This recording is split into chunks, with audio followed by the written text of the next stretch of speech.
होना चाहता हूं क्योंकि हम ज्यादा से ज्यादा वक्त असद साहब को देना चाहते हैं।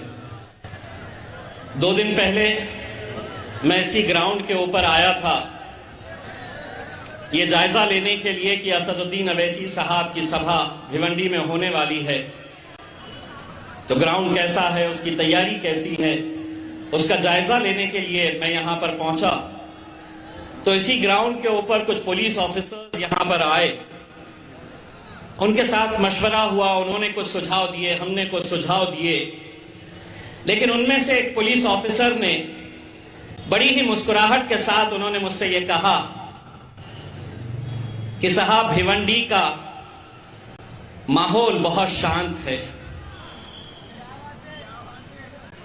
भिवंडी का माहौल बहुत शांत है। उनका इशारा यह था कि हम आ रहे हैं तो कहीं कुछ गड़बड़ करके ना जाए। मैं आज महाराष्ट्र के तमाम पुलिस अधिकारियों को और महाराष्ट्र की सरकार को भिवंडी की आवाम की तरफ से पैगाम देना चाहता हूं। हमें सियासत से मोहब्बत नहीं है, इस देश से मोहब्बत करते हैं हम लोग, इस राज्य से मोहब्बत करते हैं, शहर से मोहब्बत करते हैं, जिस सरजमीन पे हम अपना मेहनत करके रोजी रोटी कमाते हैं उससे मोहब्बत करते हैं। तो अगर किसी के जहन में ये बात है कि मजलिस आएगी तो कहीं माहौल गड़बड़ा जाएगा, हम तो कितने आज फितने सह रहे हैं, हम कैसे कैसे हालात से गुजर रहे हैं, इसके बावजूद भी हम सब्र का घूंट पी रहे हैं, क्योंकि हमें यकीन सरकारों के ऊपर नहीं है, हमारा यकीन हमारे अल्लाह के ऊपर है। और दूसरी बात यह है कि हमारी खामोशी को हमारी कमजोरी ना समझो। ये तमाम सियासी पार्टियों के लिए एक पैगाम है, हमारी खामोशी को कमजोरी ना समझो। सर झुका के अगर हम चलते हैं तो सिर्फ खौफ खुदा से। आज इस मुल्क के अंदर जो हालात है उसे देखते हुए आप खुद समझ रहे होंगे कैसे कैसे मुद्दों को हर महीने हर 15 दिन के बाद निकाला जाता है, सिर्फ अहम मुद्दों से भटकाने के लिए। और ये जो आए हैं ना पूरी की पूरी फौज लेकर,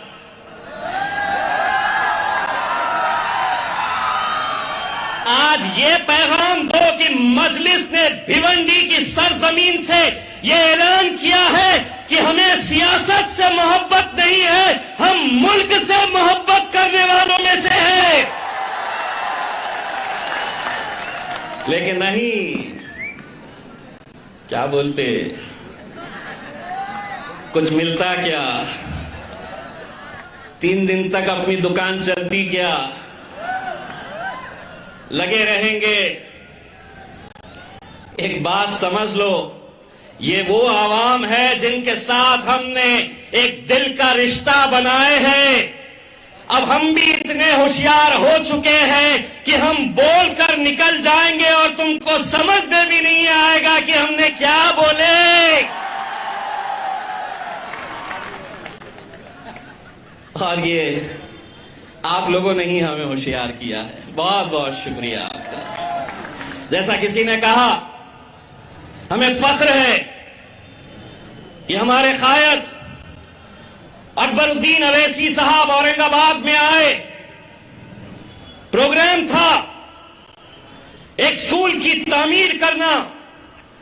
वो स्कूल जो हैदराबाद में 11 ऐसी इमारतें तैयार करके वहां पर मुफ्त CBSE की तालीम दी जाती है अकबरुद्दीन अवैसी साहब की तरफ से। एक स्कूल जब हम औरंगाबाद में उसका संगे बुनियाद रखने के लिए आए तो किसी मीडिया ने यह नहीं बताया कि हैदराबाद से अकबरुद्दीन अवैसी महाराष्ट्र में आया है और यहां के हिंदू, मुस्लिम, दलित, तमाम जाति के गरीब बच्चों को मुफ्त तालीम देने वाला है। किसी ने नहीं दिखाया।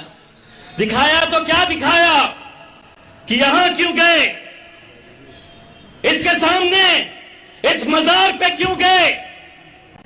आज मैं उन तमाम सियासी पार्टियों को जो अवैसी भाइयों से मोहब्बत करते हैं, औरंगाबाद में अगर अकबरुद्दीन अवैसी साहब आकर एक स्कूल बना सकते हैं, शिवसेना वाले स्वीकार करो, ये ऐलान करो कि अकबरुद्दीन अवैसी अगर एक मुफ्त का स्कूल बनाएगा तो शिवसेना 4 बनाएगी। राष्ट्रवादी वाले जो सिर्फ मजलिस को खत्म करने का ठेका उठाए हैं, मजलिस को कमजोर करने के लिए दिन और रात मेहनत करते हैं, ये ऐलान करो कि अगर अकबरुद्दीन अवैसी औरंगाबाद में एक स्कूल बना सकता है तो राष्ट्रवादी कांग्रेस भी 2 स्कूल बना सकती है। और जिनके कानों में बहुत भोंगे सुनाई देते हैं, एक आध तो तुम भी शुरू कर दो, काम की बात भी करो। बेफजूल की बातों के लिए तो बहुत वक्त रहता है, लेकिन चलो कबूल करो ये चैलेंज। आज इस सरजमीन से इंशाअल्लाह हम औरंगाबाद में अगर एक मुफ्त स्कूल बना रहे हैं तो आज मैं असदुद्दीन अवैसी साहब हमारे कायद की मौजूदगी में हम ये ऐलान करते हैं कि इंशाअल्लाह अगर आप मजलिस का साथ देंगे तो एक स्कूल भिवंडी के अंदर भी अकबरुद्दीन अवैसी साहब बनाएंगे। कब तक वही जाति, वही धर्म, वही मजहब, वही हिंदू मुस्लिम, वही मंदिर मस्जिद, इन मुद्दों के अंदर हमको भटकाते रहेंगे। ये मुल्क की तहजीब है और मजलिस भी आज ये दोबारा उन तमाम सियासी पार्टियों को कहना चाहती है कि हमारे मुल्क की खूबसूरती जो है वो अनेकता में एकता है। तमाम तुम कोशिशें कर लो, जो साजिशें करना है कर लो, जो षड्यंत्र रचना है रच लो, लेकिन ये मुल्क अगर किसी का है तो जितना हमारे हिंदू भाइयों का है उतना ही दलित भाइयों का है और उतना ही हम तमाम मुसलमानों का ये मुल्क है। लेकिन नहीं, आज इस मुल्क के अंदर जो हालात है उसे देखते हुए कहीं ना कहीं हम सबको ये जिम्मेदारी के साथ आगे बढ़ने की जरूरत है। मुझे मालूम है कि आज ये वक्त कम मिला है। मैं आप लोगों को इतना यकीन दिला के जाता हूं कि दोबारा आएंगे और इंशाअल्लाह अगली महफिल के अंदर ये दुआ करेंगे कि हमारे साथ खालिद गुड्डू साहब भी यहाँ पर मौजूद रहे, तब जाकर दिल खोल कर करेंगे। मैं अपना वक्त बैरिस्टर असदुद्दीन अवैसी साहब को देता हूँ। बहुत बहुत शुक्रिया। वाखिर अमूल कामले साहब और शेरू से मैं दरख्वास्त करता हूँ कि सर के खिदमत में जो तोहफा गुल पेश करना है, हमारे फैयाज साहब हैं, मोइन साहब, वारिस पठान साहब, आपकी मोहब्बतें और इनायतें फौरन जी जी जल्दी कीजिए, जल्दी। सज्जू भाई, हसीब जामई, ये तमाम लोग, वक्त बहुत कम है, तालियों से इस्तकबाल कीजिए। आपकी तालियां, आपके मोबाइल का टॉर्च ये बताना चाहिए कि आप लोग जो है इनका इस्तकबाल कर रहे हैं। इस्तकबाल कीजिए और सामने से हटिए, सज्जू भाई सामने से हटिए। मीडिया वाले जो है फोटो कैप्चर कर रहे हैं, सामने से हटिए। बहुत खूब, लम्हे लम्हे की सियासत पे नजर रखते हैं, हम फिक्रमंद हैं, दुनिया की खबर रखते हैं।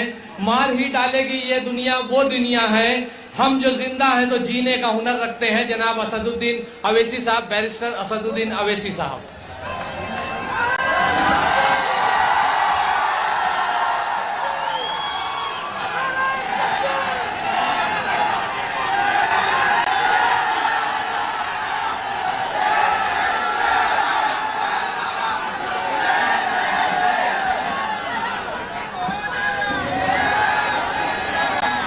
औज़ुबिल्लाहि मिनश्शैतानिर्रजीम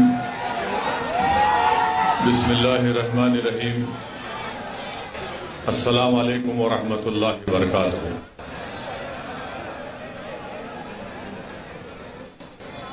मोहतरम जनाब इम्तियाज जलील साहब, रुकने पार्लिमान औरंगाबाद मजलिस इत्तेहादुल मुस्लिमीन, वो सदर महाराष्ट्र मजलिस इत्तेहादुल मुस्लिमीन, मोअज़्ज़िज़ हाज़रीन इकराम, मेरी इज़्ज़तदार माँ और बहनों, मेरे गयूर नौजवान साथियों, शहनशीन पर तशरीफ फरमा मोहतरम जनाब फैयाज साहब, सदर मुंबई मजलिस इत्तेहादुल मुस्लिमीन, साबिक़ा रुकन असम्बली व कौमी तर्जुमान मजलिस इत्तेहादुल मुस्लिमीन जनाब वारिस पठान साहब,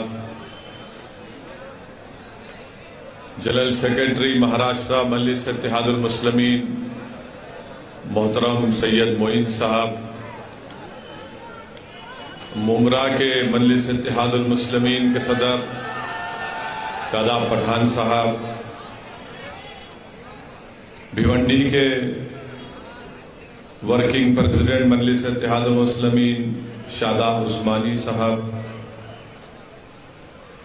अमूल कामले साहब, जैद शेख साहब, रबीश मोमिन साहब, अफसर मोमिन साहब, अब्दुल हसीब जामई साहब, मोहम्मद अहमद सज्जू साहब, फैज खां साहब, नूरुल ऐन साहब, शहीन शाह शेख साहब, एडवोकेट साकिब अंसारी साहब। और मैं अपनी आज की इस तकरीर को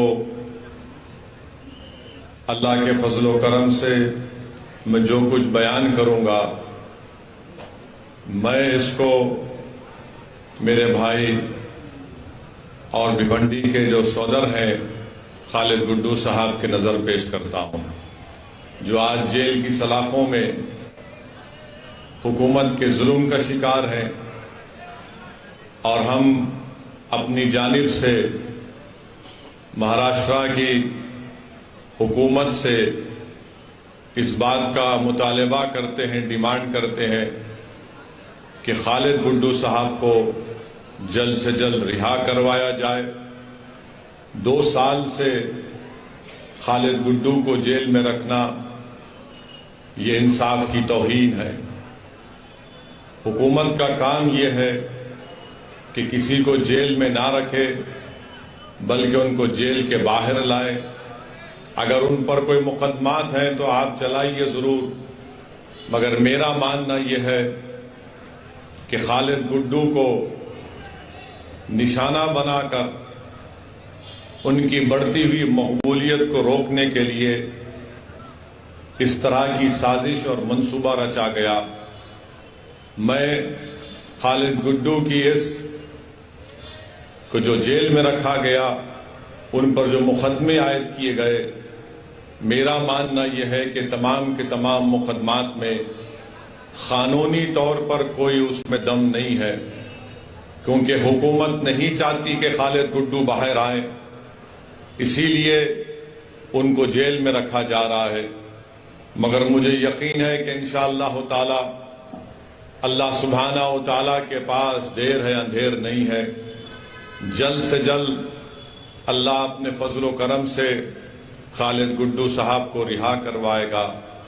मैं महाराष्ट्र की हुकूमत से भी ये कहना चाहूँगा, यहाँ के मुख्यमंत्री से खास तौर से कहना चाहूँगा कि जिस तरह से दिल्ली की हुकूमत शिवसेना के एमएलएस के ऊपर ईडी का रेड कर रही है, और जिस तरीके से शिवसेना और खास तौर से महाराष्ट्र के मुख्यमंत्री बड़े बेचैन नजर आ रहे हैं कि कहीं मेरे किसी प्यारे को जेल में ना डाल दिया जाए, तो मैं महाराष्ट्र के मुख्यमंत्री से कह रहा हूं कि अगर आपको अपने लोगों की फिक्र है कि कहीं मोदी की हुकूमत उनको जेल में डाल दे, तो फिर आपको ये सोचना पड़ेगा कि आपने कैसे अपनी हुकूमत में खालिद गुड्डू को जेल में डाला। याद रखिए, अगर खालिद गुड्डू जेल को जा रहा है हुकूमत के जबर और जुल्म का शिकार होकर, तो कहीं दिल्ली की हुकूमत भी अपनी ताकत का बेजा इस्तेमाल ना करे और आपके ही करीबी लोगों को जेल में डाल दे। अगर आज आप फिक्रमंद हैं, तकलीफ में हैं, तो मैं महाराष्ट्र के मुख्यमंत्री से पूछना चाह रहा हूं, खालिद गुड्डू के घर वालों पर क्या गुजर रही होगी, उनके घर में उनके भाइयों पर, उनके अफराद खानदान पर, उनके दोस्तों पर क्या गुजर रही होगी। इसीलिए हम महाराष्ट्र हुकूमत से मुतालबा करते हैं कि आप खालिद गुड्डू को रिहा करवाइए, मुकाबला करिए सियासत में, मैदान में मुकाबला करिए। लोकतंत्र है, लोकशाही है, संविधान के दायरे में रहकर मुकाबला करिए। किसी को जेल में डालकर ये बहादुरी का काम नहीं है। बहादुर वो है जो अपने मुखालिफीन को भी छोड़े और कहे कि आओ प्यारे आजमाओ किस्मत, देखते हैं मैदान में अवाम किसको पसंद करती है। अगर आज हुकूमत महाराष्ट्र की सरकार लोकशाही पर भरोसा करती है, तो मैं उम्मीद करता हूं कि वो खालिद गुड्डू को रिहा करवाएगी और शिवसेना, राष्ट्रवादी कांग्रेस और कांग्रेस ये कहेगी कि खालिद गुड्डू तुम बाहर निकलकर हमसे मुकाबला करो। हम भी यही चाहते हैं कि कोई भी जेल में ना जाए। सियासतदान है, राजनेता है, अगर वो जेल को चले जाएंगे तो याद रखो उनकी मकबूलियत में और इजाफा होता रहेगा। खालिद गुड्डू की मकबूलियत में कोई कमी नहीं आई, ना इंशाअल्लाह कमी आएगी। खालिद गुड्डू एक दिन रिहा होगा और जब खालिद गुड्डू रिहा होगा तो पहले से ज्यादा ताकतवर एक सियासी नेता बनकर रिहा होगा। और मजलिस इत्तेहादुल मुस्लिमीन हमेशा मजलूमों का साथ देती है। जुल्म करने वालों याद रखो, इख्तिदार किसी के पास रहने वाला नहीं है। आज तुम इख्तिदार के नशे में चूर होकर मजलूमों को जेल में डाल रहे हो, मगर इंसानियत की तारीख गवाह है कि जिस हुक्मरान ने अपनी ताकत के बलबे पर अगर वो ये समझ रहा है कि किसी को मैं जेल में डाल सकता हूं, खुदरत का काम यही होता है कि जो हुक्मरान जुल्म करता है, अल्लाह उसी हुक्मरान को एक दिन जेल में डालता है और मजलूम को तख्त और ताज पर बिठा देता है, और वही काम होगा इंशाअल्लाह ताला। मगर मेरे अजीज दोस्तों और बुजुर्गों, खालिद गुड्डू से दुश्मनी इसलिए क्योंकि खालिद गुड्डू पावर के खिलाफ है। कौन सा पावर? एक तो राष्ट्रवादी के जुल्म के खिलाफ और दूसरा टॉरेंट पावर के खिलाफ खालिद गुड्डू ने आवाज उठाई थी। तो दोनों को यह पसंद नहीं आया कि यह कौन दीवाना खड़ा हो गया जो हमारे इख्तिदार की बुनियादों को हिला के रख दे रहा है। तो टॉरेंट पावर और राष्ट्रवादी दोनों मिलकर खालिद गुड्डू के खिलाफ झूठे मुकदमे आयद करके हजरत पुलिस को भी इस्तेमाल कर लिए और खालिद गुड्डू पर इल्जाम लगाकर उनको जेल को भिजा दिया। मुझे इस बात की कोई फिक्र नहीं है। मुझे इस बात को खुलकर कहना पड़ेगा कि अगर कोई भी ओहदेदार गवर्नमेंट का, उसको रूल ऑफ लॉ को फॉलो करना है, उसको कानून को, संविधान पर अमल करना है।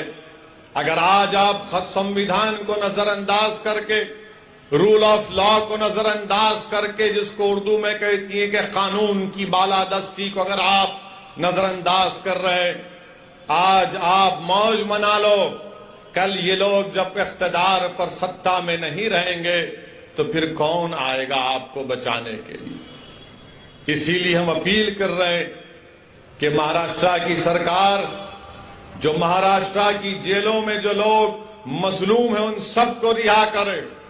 मैं खालिद गुड्डू की बात नहीं कर रहा हूं। जो कोई भी महाराष्ट्र की जेल में जुल्म का शिकार हैं उनको छोड़ा जाए, चाहे वो खालिद गुड्डू हो या नवाब मलिक हो, उनको भी छोड़ना चाहिए। नवाब मलिक की बात नहीं करेंगे।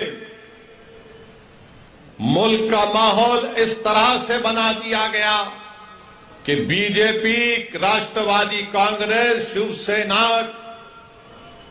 समाजवादी पार्टी, ये तमाम नाम निहाद सेकुलर पार्टियां ये चाहती हैं कि बला हम तक ना आए, हम जेल को ना जाएं, मगर हमारे पार्टी में अगर कोई मुसलमान है तो उसको जेल में डाल दो, हम जेल को नहीं जाएंगे। ये सच्चाई है, मैं बता रहा हूं आपको, मैं इल्जाम नहीं लगा रहा हूं, दलाइल और दलील दे रहा हूं। जब राष्ट्रवादी कांग्रेस के मुखिया जनाब शरद पवार साहिब दिल्ली जाकर दिल्ली के बादशाह नरेंद्र मोदी से मुलाकात करते हैं तो मीडिया ने रिपोर्ट किया कि शरद पवार साहिब ने देश के प्रधानमंत्री जो इस वक्त भारत के बादशाह बने बैठे हैं उनसे कहा कि संजय राउत पर कुछ मत करो, उसको जेल में मत भिजाओ, उसके खिलाफ इंक्वायरी मत करो।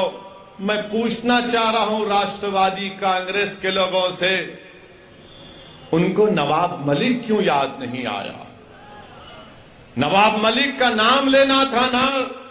जब देश के प्रधानमंत्री से मिल रहे तो आप ही के पार्टी का नवाब मलिक है, उसके बारे में भी बोल देते कि नवाब मलिक को भेजा, जेल में डाला गया, मगर नवाब मलिक का नाम नहीं आया। किसका नाम आया? शिवसेना के संजय का नाम आया। तो क्या संजय मलिक से ज्यादा अजीज हो गया राष्ट्रवादी कांग्रेस को? यह हकीकत है, मेरी बात को याद रखो आप। मेरे इस तकरीर के बाद शुरू हो जाएंगे मीडिया के लोग जो शिवसेना की गुलामी करते हैं, तो कोई मोदी की गुलामी करते हैं, तो कोई शरद पवार की गुलामी करते हैं। मैं अवाम का नुमाइंदा हूं, मैं इनका कादिम बनकर सच्चाई को बयान कर रहा हूं। यह बात सच है कि संजय का नाम शरद पवार साहिब लिए, नवाब मलिक का नाम नहीं लिए।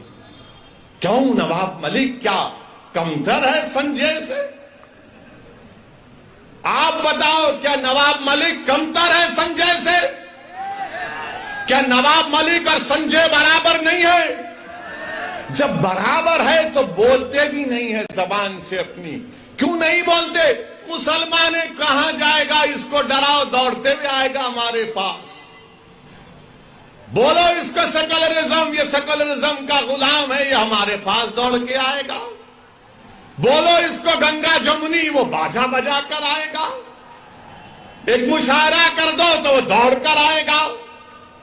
मगर यह आपकी अहमियत है, जब चुनाव आएगा तो चुनाव में कहेंगे ओवैसी की बात का यकीन मत करो, मोदी को रोकना है, शिवसेना को रोकना है।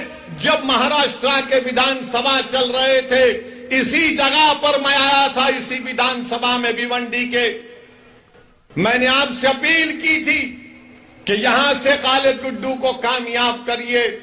मैं आपका शुक्रिया अदा भी करने आया हूं कि आपने अपनी दुआओं से मजलिस इत्तेहाद और मुस्लिमीन के उम्मीदवार खालिद गुड्डू को 44,000 वोट से नवाजा।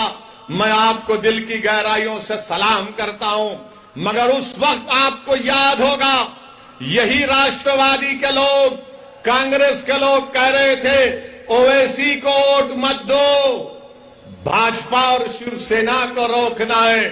और जब चुनाव हो गए तो राष्ट्रवादी और कांग्रेस ने शिवसेना से मिलकर निकाह किया।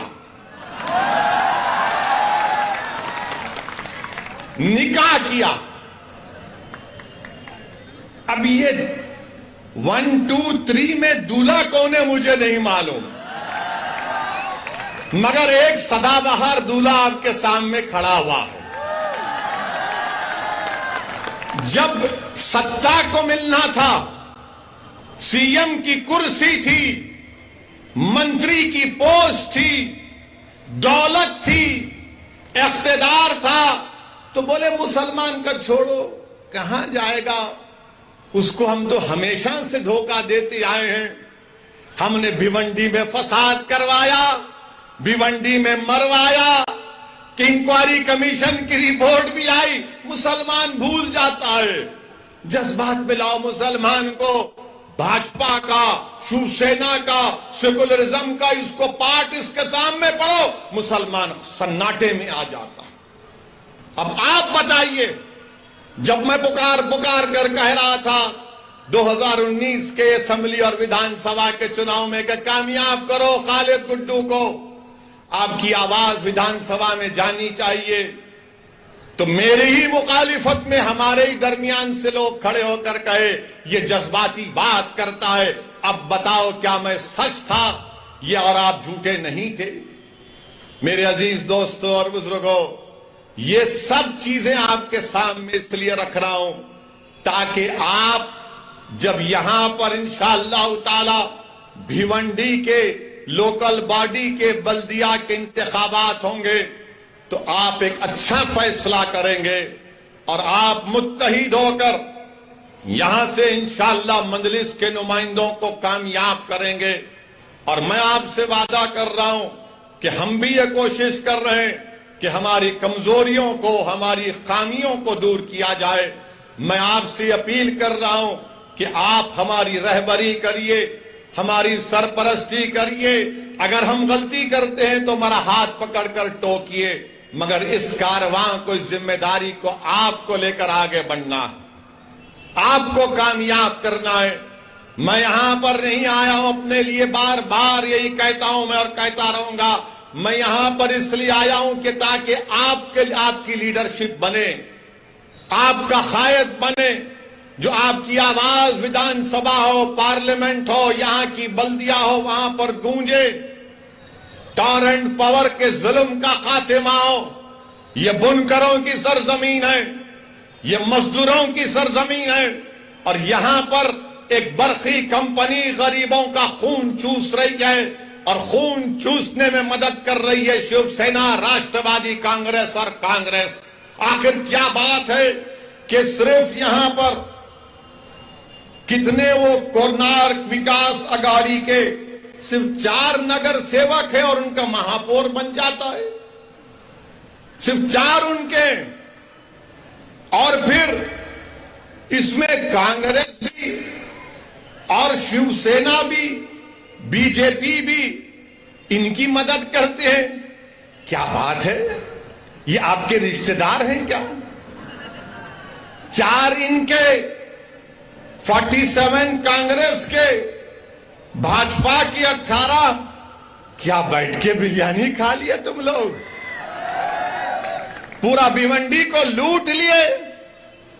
850 करोड़ का बजट कहां इस्तेमाल हुआ? जब ये सवाल हम करते हैं 850 करोड़ कहां गए, तो कल आप देखेंगे सुबह से ये रात भर नहीं सोएंगे मेरी तकरीर सुन के, करवटें बदलते रहेंगे। कैसा बोला, कैसा बोला, ये बोला, वो बोला। अरे बोलेंगे बाबा, तुम्हारे बाप को भी बोलेंगे, तुमको भी बोलेंगे, और जब तक अल्लाह जिंदा रखेगा बोलते रहेंगे। अब सुबह से शुरू हो जाएंगे, ये भड़काऊ भाषण दिया, ये ऐसा बोला, वो उस समुदाय के खिलाफ बोला। अरे बाबू, कभी तकरीर सीखना है ना संविधान के दायरे में रहकर, तो आओ मैं तुमको समझाता हूं कैसे तकरीर करना चाहिए। मगर कल से शुरू कर देंगे, 10 बजे से मीडिया को फोन आएगा, ए वो क्लिप चला ना ओवैसी की, ए उसने ऐसा बोला था, तू चलाया क्यों नहीं? ये कल रात में वारिस को बुलाकर बिठा के इसको पूछ जरा।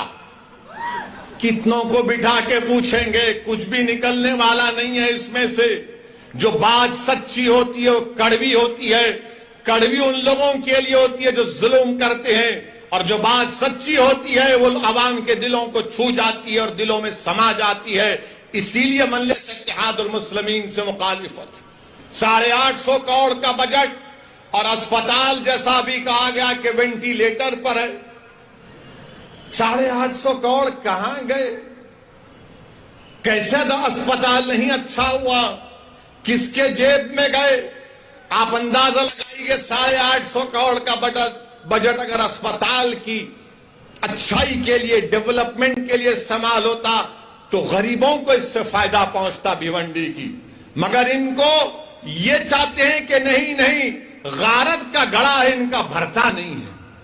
850 करोड़ मेरे को कितना, तेरे को कितना? अरे क्या ये खाजा का लंगर है, लूट के लेके जाएंगे तुम लोग?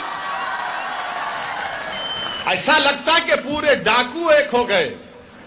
ये मेरा हिस्सा, ये तेरा हिस्सा, ये मेरा हिस्सा, और इसी हिस्सेदारी में आपको अपना हिस्सा नहीं मिलता है। इसीलिए मैं आपसे अपील कर रहा हूं कि आने वाले बल्दिया के इंतखाबात में आप मुत्तहिद होकर मजलिस इत्तेहादुल मुस्लिमीन के उम्मीदवारों को कामयाब करिए। मेरी आपसे अपील है कि आपकी आवाज भिवंडी की बल्दिया में गूंजनी चाहिए, आपके मसाइल का हल मिलना चाहिए। और जिस तरीके से आपने अल्हम्दुलिल्लाह 44,000 वोट खालिद गुड्डू को दिए, मुझे यकीन है कि आने वाले बल्दिया के इंतखाबात में आप मुत्तहिदा तौर पर मजलिस के उम्मीदवारों को कामयाब और कामरान करेंगे। मेरे अजीज दोस्तों और बुजुर्गों, मैं आपसे अपील कर रहा था, बता रहा था कि मुल्क में जो हालात हैं वो आप सब जानते हैं, मुझसे बेहतर आप जानते हैं। आज प्रधानमंत्री, देश के वजीर आजम, दिल्ली के बादशाह अपनी हुकूमत के 8 साल के पर बड़े बड़े बातें आज किए हैं। मैं देश के प्रधानमंत्री से इतना पूछना चाहता हूं, देश के प्रधानमंत्री, आखिर ये क्या बात है कि 1 लीटर दूध और 1 डबल रोटी का लोफ पैकेट एक ही कीमत में क्यों मिल रहे हैं प्रधानमंत्री? 1 लीटर दूध और 1 डबल रोटी का पैकेट। तो बीजेपी वाले बोलेंगे क्या बोलता है ना, क्या बोल रहा है? दूध भी खरीद ले, डबल रोटी खा ले, पेट भर जाएगा। अरे आप बताइए, महंगाई, कभी इतनी महंगाई भारत में कभी नहीं हुई थी, और आज 8 साल देश के प्रधानमंत्री अपनी हुकूमत के मना रहे हैं। महंगाई, इन्फ्लेशन सबसे हाईएस्ट है। बेरोजगारी नौजवानों में जो भारत में, दुनिया में किसी मुल्क में नहीं है। मगर मोदी जी बोल रहे 8 साल में मैंने चांद पर जाकर मट्ठी आपके कदमों में डाल दी। आपको देश के प्रधानमंत्री बोल रहे हैं कि 8 साल में बहुत बड़ा काम कर दिए। फिस्कल डेफिसिट 40 साल में सबसे ज्यादा है। रिटेल इन्फ्लेशन 20 साल में सबसे ज्यादा है। और जो महिलाओं की, खवातीन का वुमेन फोर्स है, उसमें कमी आई है। 10% से कम महिलाएं काम कर रही हैं भारत में। आप बताइए इसके ऊपर क्या बोलेंगे? मेरे अजीज दोस्तों और बुजुर्गों, 8 साल का जश्न बीजेपी मना रही है, तो क्या यह बात सच नहीं है कि भारत के फॉरेन रिजर्व जो 640 बिलियन डॉलर से 595 बिलियन डॉलर्स पर आ गए? कौन जिम्मेदार है इसका? FIIs, फॉरेन इन्वेस्टमेंट इन्वेस्टर्स 22% से 19% पे आ गए इंडियन स्टॉक्स के। कौन जिम्मेदार है इसका? इखलाक को मारा गया, कौन जिम्मेदार है? पीलू खान को मारा गया, कौन जिम्मेदार है? रकबर को मारा गया, कौन जिम्मेदार है? दिल्ली का फसाद हुआ, कौन जिम्मेदार है? गाय के नाम पर पीटा गया, कौन जिम्मेदार है? दाढ़ी के नाम पर मारा गया, कौन जिम्मेदार है? सर पर टोपी पहनने पर मारा गया, हाफिज जुनैद को चलती हुई ट्रेन में मारा गया, कौन जिम्मेदार है? सेंधवा में 12 घरों को तोड़ दिया गया, कौन जिम्मेदार है? मध्य प्रदेश खरगोन में 22 घरों को तोड़ दिया गया, कौन जिम्मेदार है? राजस्थान के खैरोली में फसाद हुआ, कौन जिम्मेदार है? और 8 साल का जश्न मना रहे हैं। इस पर कोई बात नहीं करेगा। अब जब आप भाजपा के लोगों से पूछेंगे, ना ना मोदी जी ने तो 370 निकाल दिया, तो जब 370 निकाल कर आपने कहा था कि आतंकवाद का खात्मा कर दिया, तो कल एक टिकटॉक एक टीवी के स्टार को गोली मार दी गई, कौन जिम्मेदार है?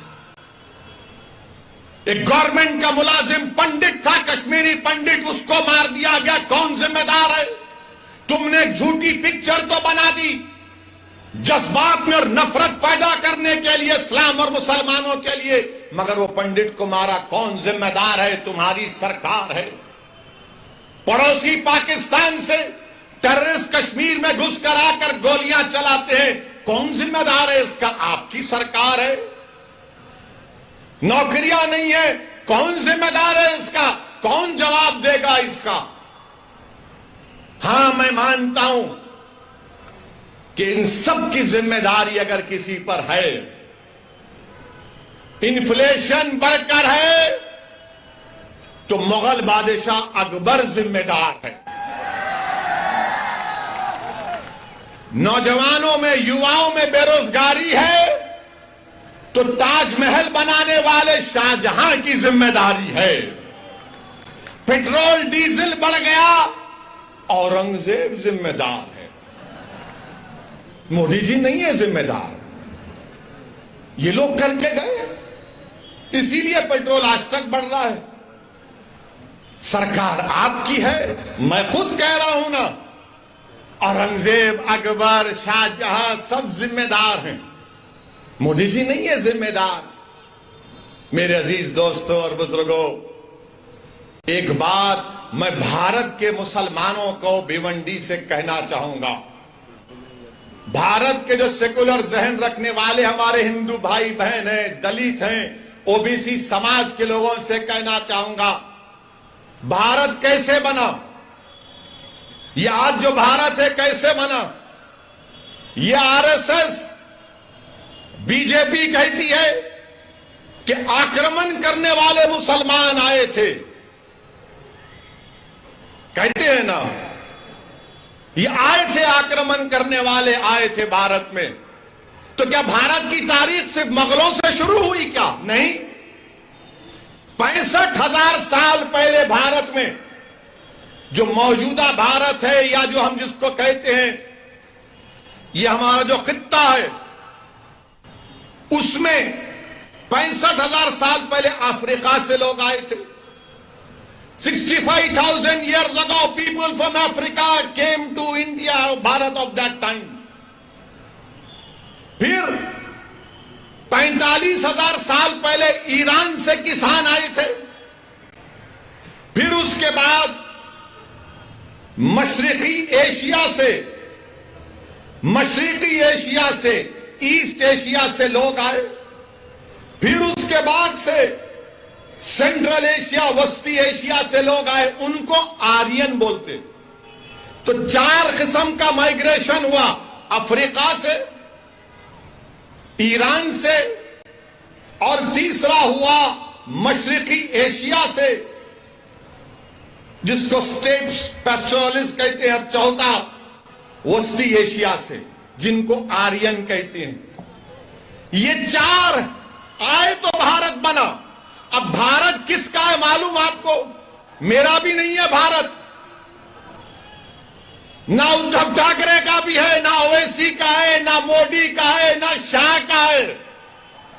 भारत अगर किसी का है तो द्रविडियन का है, आदिवासियों का है। द्रविडियन और आदिवासियों का है। मीडिया वालों, तुमको मसाला दे रहा हूं, मगर याद रखो, अगर तुम चलाओगे तो फंस जाओगे। चलाओ, मेरे को कोई बात नहीं है, क्योंकि दूल्हे का नाम लेकर ही तो नाम चलता है। चलाओ। तो 4 लोग आए थे, माइग्रेशन हुआ। ये मुसद्दिका आपसे कह रहा हूं, मगर बीजेपी आरएसएस का मुगल आए, मुगल आए, मुगल आए, मुगल आए। अबे अफ्रीका से भी तो आए थे, ईरान से भी आए थे, सेंट्रल एशिया से भी आए थे, ईस्ट एशिया से भी आए थे।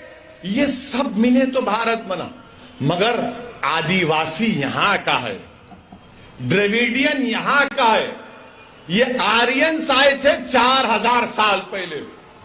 अच्छा, हैरत की बात यह है कि जब मैं ज्ञानवापी मस्जिद के बारे में कहा कि बाबरी मस्जिद की तरह इसको छीनने की कोशिश की जा रही है, तो सोशल मीडिया पर संघ परिवार के लोगों ने कह दिया, ए ओवैसी तो इसके पूर्वज ब्राह्मण थे। मेरे बाबा का नाम सुल्तान सलाहुद्दीन ओवैसी, दादा का नाम अब्दुल वाहिद ओवैसी, दादा के बाबा का नाम इस्माइल ओवैसी, और भी जा सकता हूं। नहीं, ये ब्राह्मण थे। अच्छा, अब इसका जवाब यहीं पर देता हूं भिवंडी में, सुनो आप।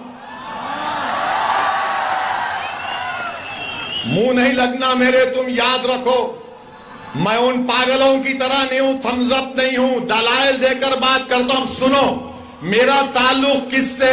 मेरा ताल्लुक बाबा आदम से है। हम तमाम का ताल्लुक, हमारे अब्बा कौन है? अब्बा कौन है? हमारे अब्बा कौन है? बाबा, हमारे अब्बा आदम है। और जब अल्लाह ने हजरत आदम को हमारी अम्मा के साथ दुनिया में भिजाया, तो अब्बा ने कहां कदम रखा मालूम? भारत में। तो ये मेरी बाप की जमीन हुई। अब बाप की जमीन से औलाद का कोई हक छीन सकता? छीन सकता? अब्बा, अल्लाह भी जाया तो बोले भारत में आ गए, एक कदम यहीं रखा, अब्बा की जमीन है। अबे तू मेरे को कहां मिला रहा जाके? मेरा ताल्लुक अब्बा आदम से है प्यारे। मगर जब तुमने ब्राह्मण कहा, तो क्या यह बात सच नहीं है कि बाल गंगाधर तिलक, जो भारत की आजादी में बहुत बड़ा अदा किए, मुजाहिद आजादी है, क्या उन्होंने नहीं कहा था कि आर्यन लोग आर्कटिक से आए थे? आर्कटिक, उन्होंने कहा था यह बात। अब बताओ इस पे क्या बोलेंगे? क्या बोलेंगे तुम बताओ इस पे? इसलिए कह रहा हूं कि भारत में अगर कोई इंडियन माने ओरिजिनल है, वो आदिवासी है, द्रविडियन है, बाकी के सब लोग आए। और ये प्रूव हो चुका है कि आबादी का 65% हिस्सा, ये 4 जो माइग्रेशन हुए, आप करा के देख लो। मगर बीजेपी संघ क्या बोलेगी? शिवसेना भी, सब मुगल आए, मुगल आए। हाँ ठीक है, मुगल आए तो पेट्रोल बढ़ गया, मुगल आए तो डीजल बढ़ गया, मुगल की वजह से बेरोजगारी बढ़ गई, मुगलों की वजह से इन्फ्लेशन है, मुगलों की वजह से स्टॉक एक्सचेंज में हमारे FIS 22 से 19% हो गए, मुगलों की वजह से रोटी महंगी हो गई, मुगलों की वजह से दूध महंगा हो गया। अरे सब हम ही जिम्मेदार है, तुम तो दूध के दूल्हे हो। देश का प्रधानमंत्री मुसलमान है, आप नहीं है ना। महाराष्ट्र का मुख्यमंत्री आप नहीं है, कोई और है। हर चीज को मुगलों से जोड़ दो। अरे मुसलमानों का मुगलों से कोई ताल्लुक नहीं है, हमारा ताल्लुक मुगलों से नहीं है, वो बादशाह थे। बादशाहों का ताल्लुक दीन से नहीं होता, जो खलीफा होता है उसका ताल्लुक दीन से होता है। ये बादशाह थे, इनका क्या प्रॉब्लम था? हमारा इख्तिदार बाकी रहे। वो बादशाह थे, अपने नहीं मंदिर तोड़े। तो फिर इसका भी जवाब सुन लो। ये जो अशोका का पोता था, पुष्यमित्रा सिंघा कौन थे? अशोका के पोतरे को किसने मारा? और यही शख्स ने 40,000 बुद्धिस्ट इबादतगाहों को निस्तो नाबूद कर दिया। चलो बोलो इस पे झूठ है क्या? बोलो इस पे झूठ है क्या? कौन था पुष्यमित्रा सिंघा? बताओ। नहीं बोलेंगे। अब जब सुनेंगे तो खामोश हो जाएंगे। अशोका के पोते को हराने वाला कौन था? नाम बोलो। नहीं बोलेंगे। ये आपको समझना है। अब बात करे कि बोलेंगे इनू करे। अच्छा फिर क्या जेन्स का इख्तिदार नहीं था भारत में? क्या शैवाइट्स और विष्णुवाइट्स में तसादुम नहीं हुआ? क्या तुम तारीख तुम तोड़ मोड़ के पेश कर रहे हो? अरे उन जाहिलों के सामने अपनी जहालत दिखाना, असदुद्दीन ओवैसी के सामने जहालत मत दिखाओ, तुमको आईना दिखा दूंगा मैं, याद रखो।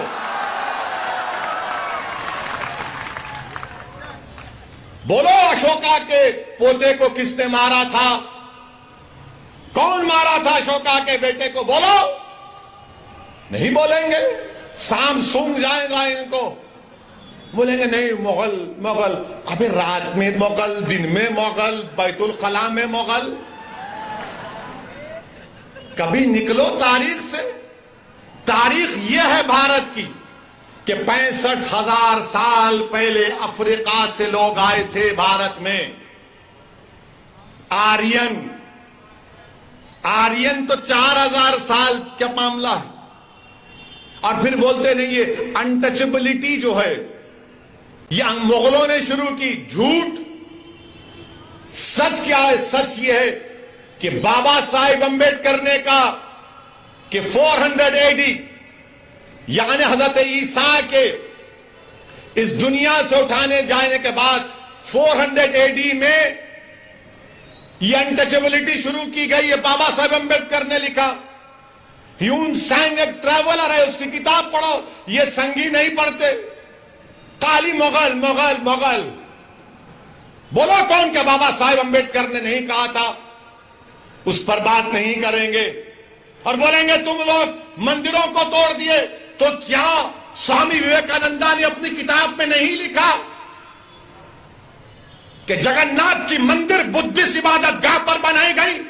बोलो मुझ पर इल्जाम लगाने वालों, बोलो। ओवैसी को जान की धमकी देना, ओवैसी को गाली देना, दिन रात मेरे नाम का वजीफा पढ़ना, मैं जो मसाइल को आज उठा रहा हूं तुम जवाब दो उसका। अगर तुम 700-600 साल की तारीख की बात करोगे, मैं 65,000 साल की तारीख की बात करने को तैयार हूं। आओ बैठेंगे, बात करेंगे। अब बोलेंगे ए क्या बोलता है? तेरे घर में खोदेंगे। किसी ने मुझे फोन करके कहा कि आपके घर में खोदेंगे। मैंने कहा मेरे घर में तुम खोद नहीं सकते। बोले कैसे नहीं खोद सकते? बोला मेरा घर है, कोई आंख उठाकर नहीं देख सकता, याद रखो। खोदेंगे। अब बोल रहे ताजमहल के नीचे, उसके तहखाने में क्या है देखेंगे। अब तो बोल रहे कि आगरा के किले में जो मस्जिद है उसके नीचे खोदेंगे। मेरे को लगता है बीजेपी आरएसएस वाले, जरा कान खोल के सुनो आप, किसी को बोलना नहीं बात मेरी, किसी को नहीं बोलेंगे ना आप, ना नहीं बोलना है तो कट्टी हो जाएंगे। अपनी दोस्ती बरकरार रहे। तो इसलिए खोद रहे वो लोग कि देश के प्रधानमंत्री की डिग्री तलाश कर रहे, कहां है कहां है कहां है। नरेंद्र मोदी की MA पॉलिटिकल साइंस की डिग्री है, मगर देश के प्रधानमंत्री की एंटायर पॉलिटिकल साइंस की डिग्री है, मिलती नहीं है। तो शायद प्यारे बोल रहे मस्जिद के बहाने डिग्री मिल जाएगी, मस्जिद तो नहीं मिलेगी। क्या बात है बताइए आप, ये जोक है, सीरियस मत ले लीजिए। देश के प्रधानमंत्री भी मन की बात में बोलते, जरा ह्यूमर होना चाहिए। तो ह्यूमर की बात कर रहा हूं। कोई बोलते ताजमहल में, मेरे को कोई सोशल मीडिया पे दिखा एक शख्स, मैं नहीं कह रहा हूं, वो कोई आदमी था, उनका कोई क्यूरेटर दोस्त था, वो उनके साथ ताजमहल को गए। बोले मुझे नीचे जाके 2 कमरे में देखना है। तो उसने सोशल मीडिया पे लिखा कि तुम्हारा फोन डिपॉजिट कर दो, फोन डिपॉजिट कर दिए। उसके बाद नीचे गए तो फिर चेकिंग हुई। फिर वो कमरे के पास ताले पर लगा हुआ था गवर्नमेंट ऑफ इंडिया का स्टैंप। बोले नहीं अंदर नहीं आ सकते आप। अरे बोले भाई खाली खरीद करके नहीं, देखना भी नहीं, तुम कान लगा के सुन सकते। तो बेचारे कान लगाए तो अंदर से इंसानों की आवाज आ रही थी। अंदर से इंसानों की बड़ी प्यारी आवाज आ रही थी। और वो आवाज क्या बोल रही थी? चौकीदार से पूछो महंगाई इतनी क्यों है। इस पे तो केस नहीं बुक हो सकता ना, जाओ बुक कर लो शाहजहां पे, मुमताज पे, मुझे क्या करना है।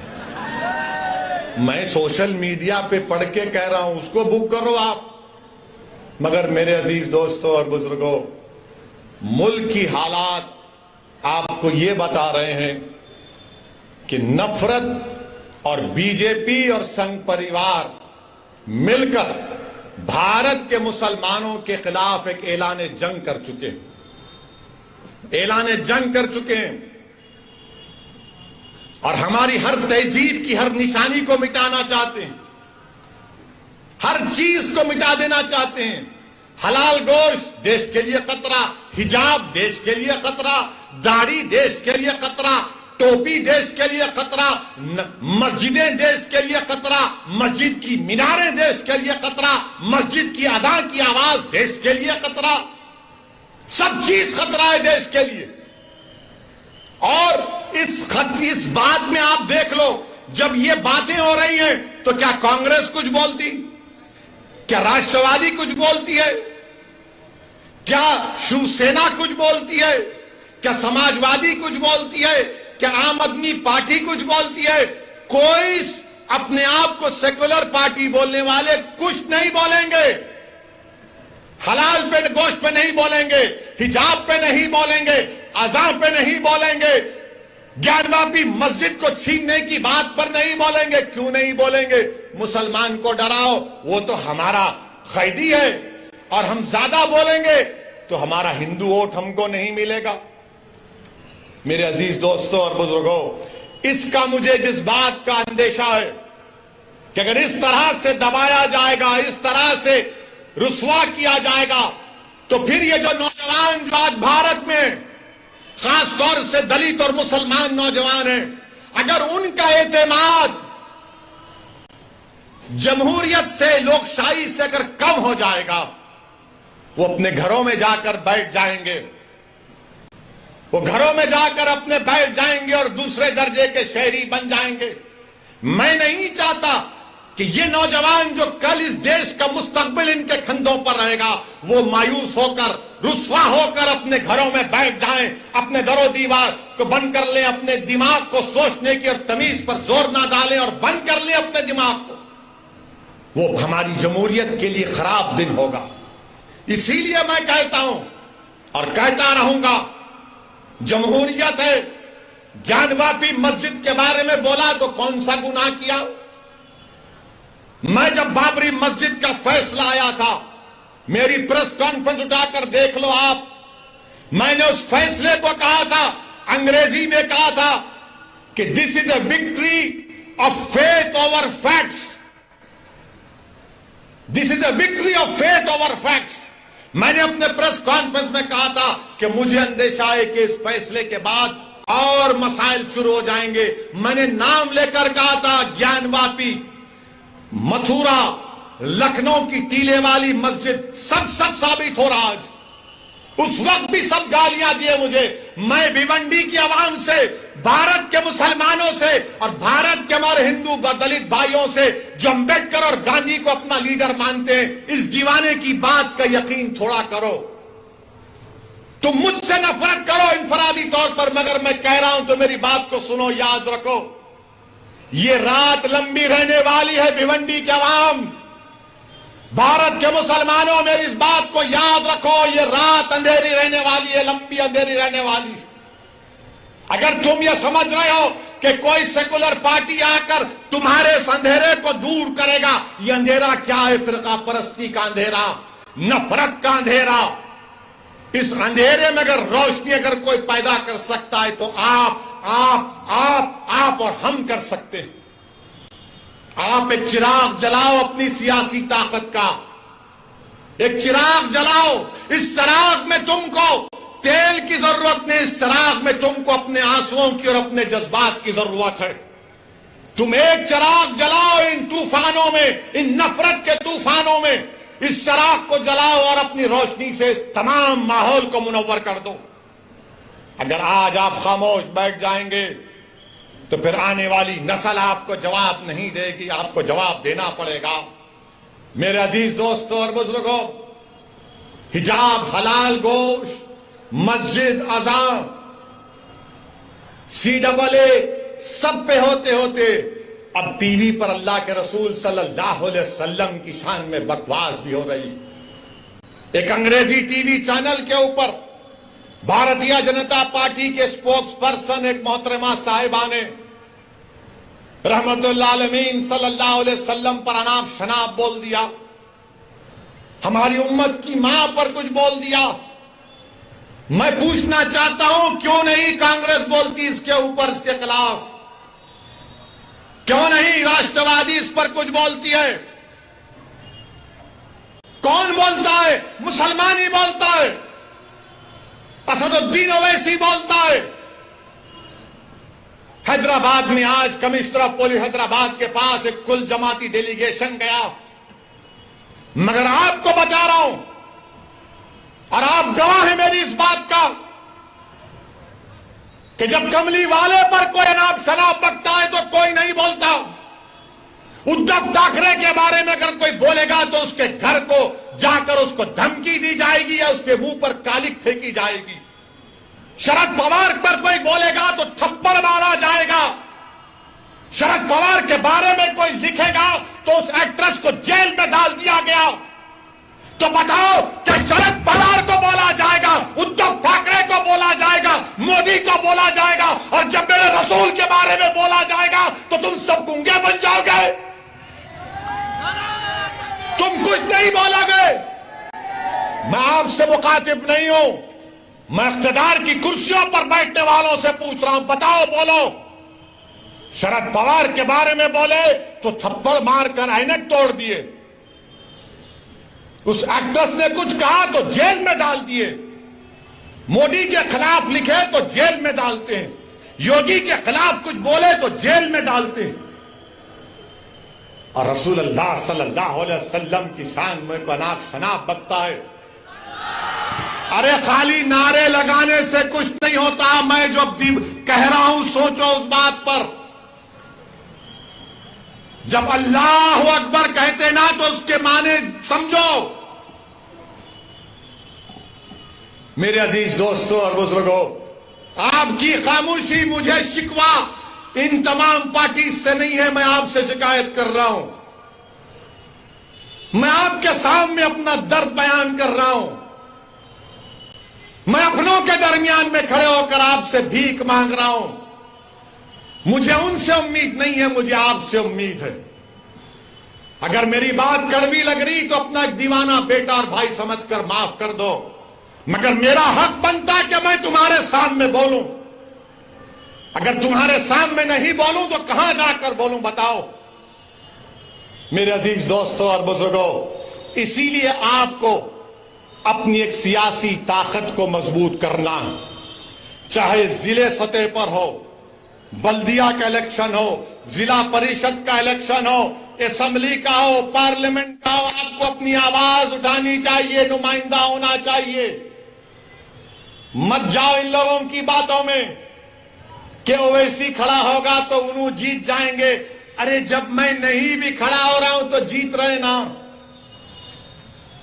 मुबारकपुर से ताल्लुक रखने वाले कितने यहां पर बताओ, हाथ उठाओ। मुबारकपुर से कितने लोग हैं कि जामिया अशरफिया की बिल्डिंग को तोड़ा गया, कुछ समाजवादी के लोग बोले? नहीं बोलेंगे। फिर आप क्या करेंगे? नहीं इलेक्शन आए, नहीं ओवैसी बोलता अच्छा भाई, मगर अब क्या करेंगे? आप याद रखो, आप हुकूमतों को नहीं बदल सकते, आप अपने नुमाइंदों को कामयाब कर सकते हैं। आपको अपने नुमाइंदों को कामयाब करना है, और हम भारत के प्रधानमंत्री से अपील कर रहे हैं, रिक्वेस्ट कर रहे हैं कि देश के प्रधानमंत्री आप अपने नेशनल स्पोक्स पर्सन के खिलाफ एक्शन लीजिए।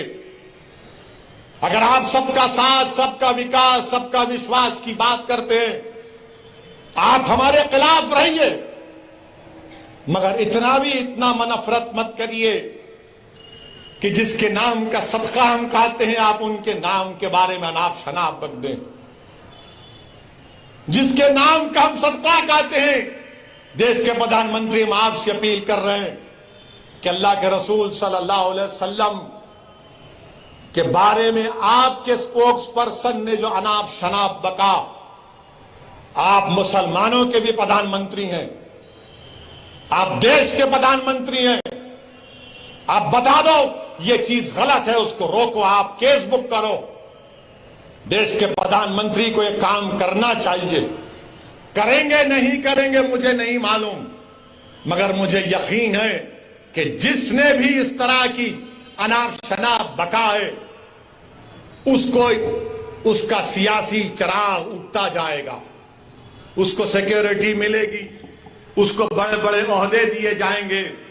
मगर हम देश के प्रधानमंत्री से अपील कर रहे हैं, ये जो अपने आप को सेक्युलर पार्टी कहते हैं, शरद पवार साहब आपको बोलना चाहिए। आपके बारे में कोई बोला तो थप्पड़ मार देंगे। उद्धव ठाकरे आपको बोलना चाहिए, मुखालिफत करो आप मजलिस की, कोई एतराज, मगर हर चीज की एक हद होती है।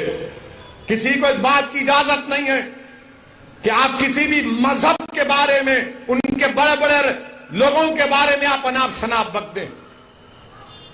मुझे भी इख्तलाफ है बीजेपी से, शिवसेना से रहेगा जिंदगी भर। मेरे अजीज दोस्तों और बुजुर्गों, मैं आपसे अपील कर रहा हूं कि मुत्तहिद रहिए, और बीजेपी से अपील कर रहे हैं कि ये आप नेशनलिज्म का, भारत से मोहब्बत का दर्स हमको मत दो। आप, हम वो लोग हैं जो हमारे बुजुर्ग जेल में थे, एक खत भी हमारे बुजुर्गों ने अंग्रेजों से माफी का नहीं लिखा। क्या अल्लामा फजले खैराबादी ने काला पानी की सजा में को अंग्रेजों को खत लिखा? फांसी पर चढ़ गए मोदी जी, अंग्रेजों के खिलाफ माफी नहीं मांगी, पेंशन नहीं लिया अंग्रेजों के खिलाफ, अंग्रेजों से अंग्रेज का घर नहीं लिए। हमने कहा यही हमारा भारत, हमारा घर है, लड़ेंगे, अंग्रेजों को भगाएंगे या फिर अपनी जान को कुर्बान कर देंगे। और जिस शख्स का तुम जश्न मना रहे हो, क्या उसका नाम महात्मा गांधी के कपूर इंक्वायरी कमीशन में नहीं आया? जो महात्मा गांधी के कत्ल में कॉन्स्पिरेटर है। सोचो, अगर गांधी से मोहब्बत है तो जबान पर गोडसे और गांधी के कातिलों का नाम नहीं आना चाहिए। मेरे अजीज दोस्तों और बुजुर्गों, आपका बेहद शुक्रिया कि आप तशरीफ लाए, और आपसे अपील करता हूं कि अपनी दुआओं में खालिद गुड्डू के लिए